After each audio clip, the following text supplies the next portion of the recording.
Study of science Bengali WB আমার চ্যানেলে সকলকে স্বাগত জানাই। রেলওয়ে যে ডি গ্রুপের পরীক্ষা হবে, সেই রেলওয়ে ডি গ্রুপের পরীক্ষার জন্য যে আগে থেকে প্রস্তুতি পর্ব, সেই প্রস্তুতি পর্বের যে ধরনের অঙ্ক আসে সেই ধরনের অঙ্ক আমি সমাধান করতে চলেছি। তার আগে বলে নিই, যারা যারা নতুন আমার ভিডিওটা দেখছো তাদের কাছে একটা ছোট্ট রিকোয়েস্ট, আমার চ্যানেলটাকে সাবস্ক্রাইব করো এবং তোমাদের একটা সাবস্ক্রাইব, একটা কমেন্ট, একটা লাইক পরবর্তী ভিডিও বানাতে উৎসাহ দেবে। এবং যারা আগে থেকে আমার চ্যানেলটাকে সাবস্ক্রাইব করেছো তারা দেখতে থাকো। এই ধরনের কোশ্চেন বারবার পরীক্ষাতে আসে, ডি গ্রুপ যে রেলের ডি গ্রুপ পরীক্ষা হয় সেই পরীক্ষাতে আসে।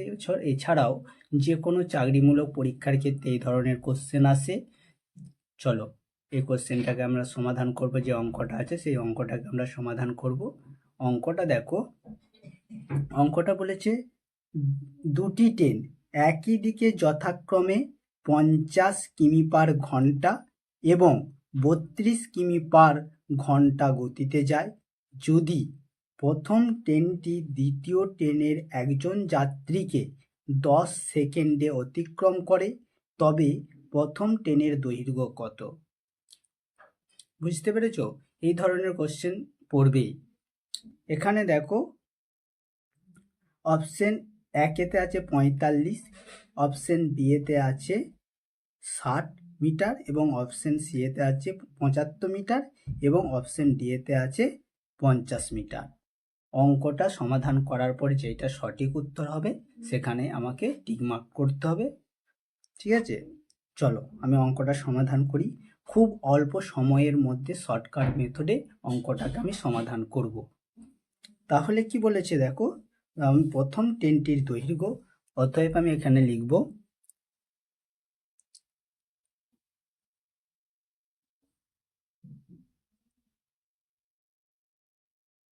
তাহলে এখানটা আমি লিখব প্রথম ট্রেনটির দৈর্ঘ্য। অতএব প্রথম ট্রেনটির দৈর্ঘ্য, প্রথম ট্রেনটির দৈর্ঘ্য। একটা ফর্মুলা অ্যাপ্লাই করব, যেই ফর্মুলাটা খুব সহজেই আমি অঙ্কটা সমাধান করতে পারবো। X minus Y into T দ্বিতীয় বন্ধনী। তাহলে দেখো এখানে আমি লিখতে পারি এক্স সমান কি? এক্স সমান হচ্ছে প্রথম ট্রেনের গতিবেগ, এক্স সমান 50 কিমি পার ঘন্টা, এটা আমি আর লিখছি নি। ওয়াই সমান আমি লিখছি, দেখো ওয়াই সমান লিখছি দ্বিতীয় ট্রেনের গতিবেগ 32 এবং টি সমান আমি লিখছি, দেখো টি সমান 10। তাহলে দেখো অটোমেটিক এবার আমি সূত্রই যদি আমি এইগুলো বোঝ করাই তাহলে দেখো অটোমেটিক এটা আমি ক্যালকুলেশন করে ফেলতে পারবো। বুঝতে পারলে? তাহলে দেখো এখানে আমি যেমন এইটা ছিল রেখে দিচ্ছি 5/18 ইন্টু, দেখো এক্স এর জায়গায় মান বস করাচ্ছি আমি 50, ওয়াই এর জায়গায় মান বস করাচ্ছি আমি 32 ইন্টু টি এর জায়গায় বস করাচ্ছি 10। ঠিক আছে, এবার দেখো এটা থেকে এটা যদি আমি বিয়োগ করি, দেখো 5 ইন্টু 18, এটা থেকে এটা বিয়োগ করলে 18 ইন্টু 10 সমান এত মিটার। তাহলে দেখো এটার সাথে এটা কেটে কেটে কেটে গেল, তাহলে কি পড়ে রইল?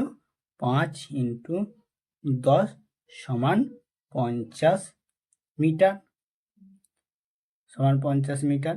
অতএব প্রথম ট্রেনটির দৈর্ঘ্য তাহলে 50 মিটার। তাহলে অপশন ডি এর উত্তরটা আমার সঠিক। বুঝতে পারলে? তার মানে এই ডি এর উত্তরটা আমার সঠিক, অ্যান্সার হচ্ছে ডি।